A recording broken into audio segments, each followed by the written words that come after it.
because entrepreneurship is not a desktop activity, it's just street activity. So my point is very simple. I would like people to experience reality. Why do you see action as a very, very important element in innovation? Because we cannot call innovation innovation until it goes to the market, creates value. Hi guys, welcome back to another episode at Impact Upstart, and today we have another amazing guest. He is one of my favorite mentor and a startup coach, and he is the program director of entrepreneurship and innovation at ISM Economics and Management University.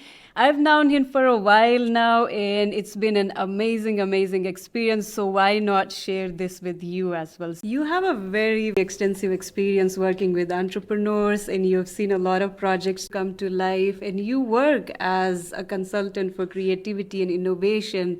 But I've noticed that you also have a very strong take on taking action. So what do you see? Why do you see action as a very important element in innovation? So usually in entrepreneurship cycle or innovation cycle, you have four elements. The first one is imagination. Everybody has imagination. Everybody can imagine the things which doesn't exist. It's the first step. So you imagine the things that doesn't exist. The second step after you imagine the things that doesn't exist is the creativity. Creativity is trying to kind of make the problems more realistic and try to apply this imaginary thinking to create something new. And then you have innovation. Innovation is already real products which try to solve the problems in very practical way. So, but then is the fourth level, which is entrepreneurship, making those ideas happen. Because we cannot call innovation innovation until it goes to the market, creates value, social value, economical value, environmental value, doesn't matter. Entrepreneurship is the final step to convert innovative ideas into the value. And if you didn't put entrepreneurship as an element, then you have inventions, just new ideas which sounds like something interesting, but they do not create any value. So entrepreneurship is about creating the value, and value you can create the moment you start implementing it into the practice. It doesn't matter how minimum viable prototype, validation of the idea, quick and dirty prototype, it doesn't matter. You start your entrepreneurship journey the moment you start doing it. So innovation without entrepreneurship is just ideas on the paper. Amazing, that's great. So why entrepreneurs should go out there and take the action to actually realize innovation? Yeah, because as I said before, if you do not do any actions, it's nice idea. It's always in your head. You usually fall in love with those ideas. You dream about making something good, making some impact in the future, whatever the day will come.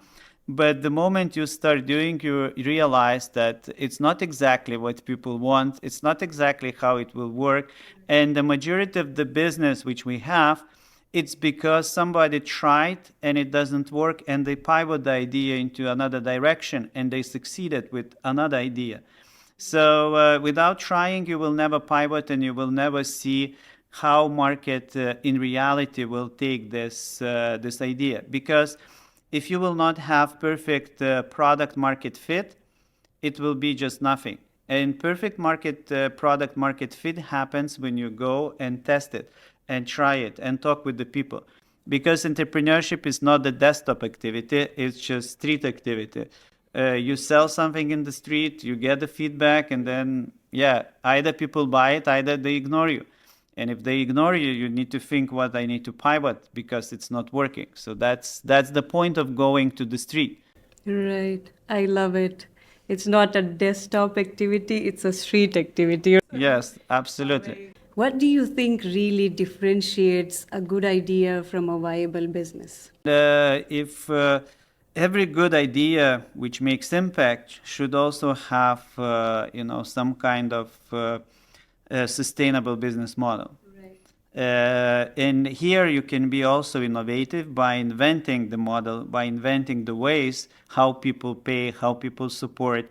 It's not necessary that you just sell the product and get the money, but maybe it can be different creative approaches where you can reinvent how you can generate those income, who will pay for that, how they will pay, and so on. Because the biggest problem why good ideas fail, good ideas, I mean that it looks like they are really good, they are really important, they make a lot of impact, but they fail because they cannot go into the stage of the sustainability of the business. Like business should be sustainable in terms of income generation.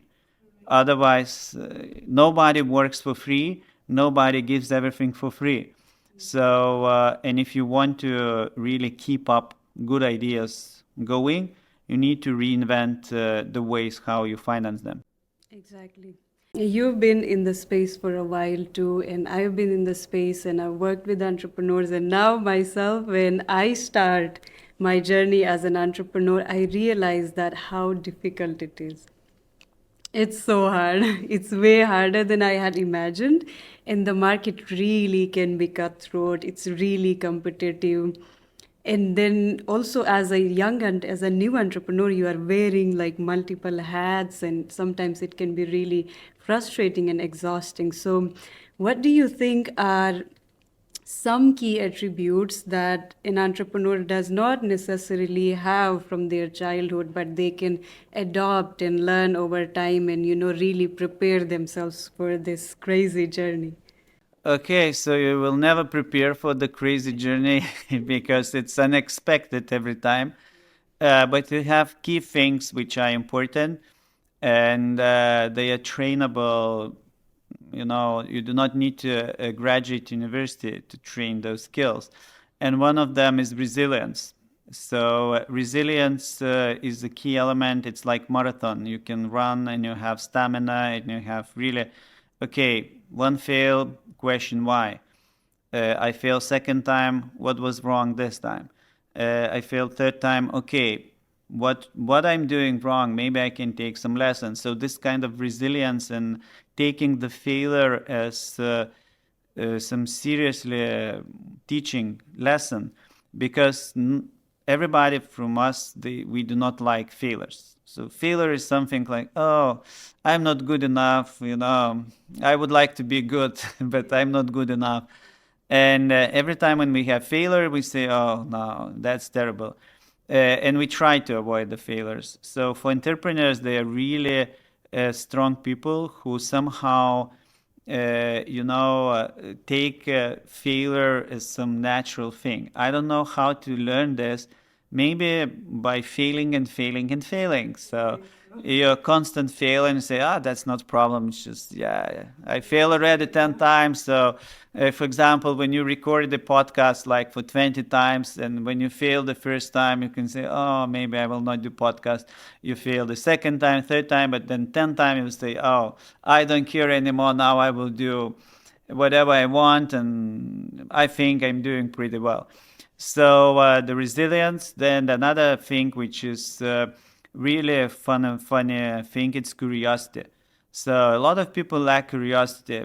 They somehow focus on something, and they do not care about other things. So the broader view you have on everything, like on everything, every detail, every news is interesting for you, and so on. You open up the possibilities, and sometimes possibilities not exactly what you're working on, but connection of something what you read and something what is here, and you can say, oh, that's perfect. So curiosity you can develop by reading a lot, and reading a lot of different material which you usually do not read. So this is for me as one of the key factors. Then another one is play. So people who have playful personalities, they can experiment more, because the next thing is the skill of experimentation. So some people are really good by building experiments, and entrepreneurship is an experiment. and you have two outcomes, failure or success.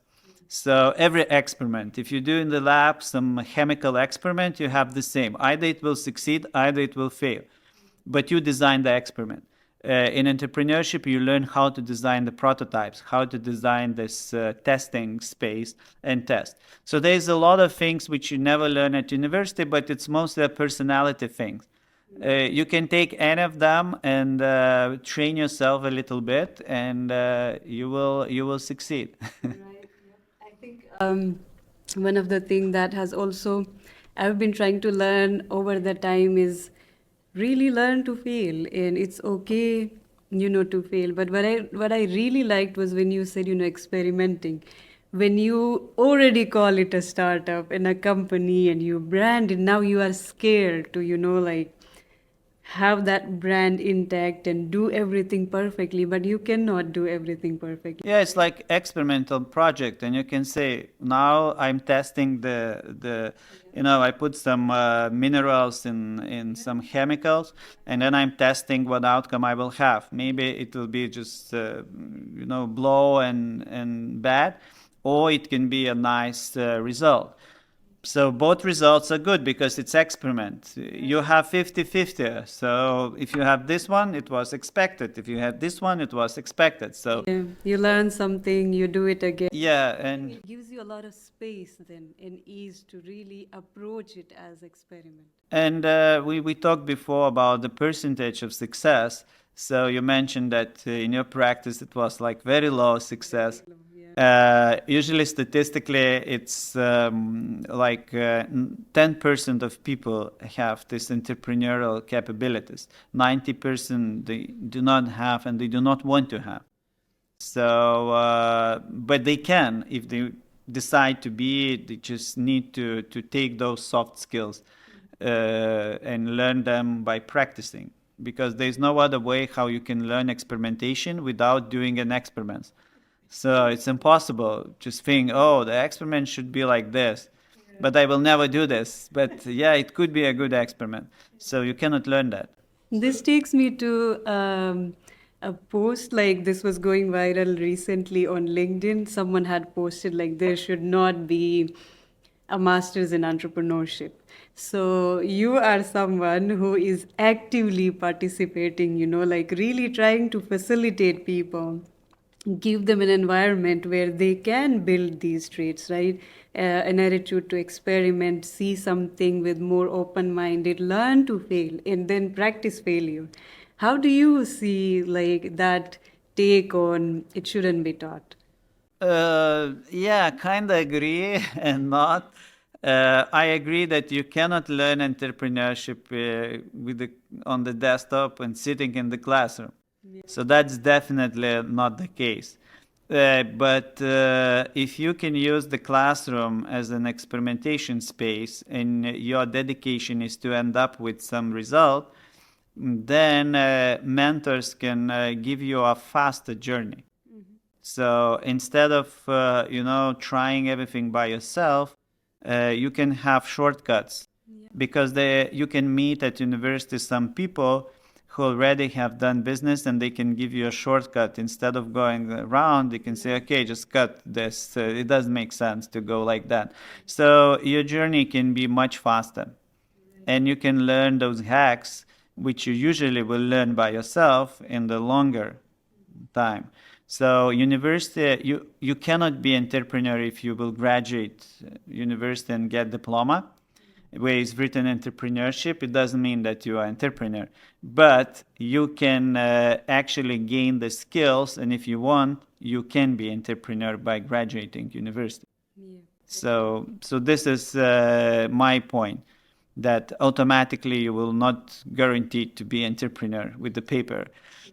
But with your motivation and ambition, you can actually have a really good Make base. use of that Yes. space and the resources. If you take all the hacks which mentors give you, if you try an experiment, with the graduation, you already have those skills, which in the real life for you, it will be easier to apply. Right.